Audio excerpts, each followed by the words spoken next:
Greetings one and all. Today we're going to talk about one of the most esoteric weapons of the 41st millennium, the Torsion cannon.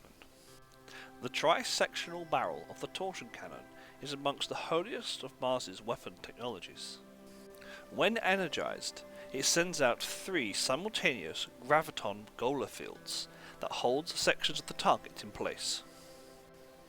As the sections of the cannon's barrels turn counter to one another, the matter grasped in the gravitic fields is mercilessly twisted, subjected to an impossible torque that rips, buckles and ruins alien monstrosities and enemy war engines alike.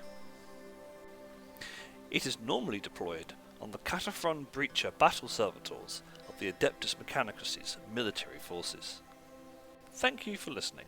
Please be sure to like, comment and subscribe.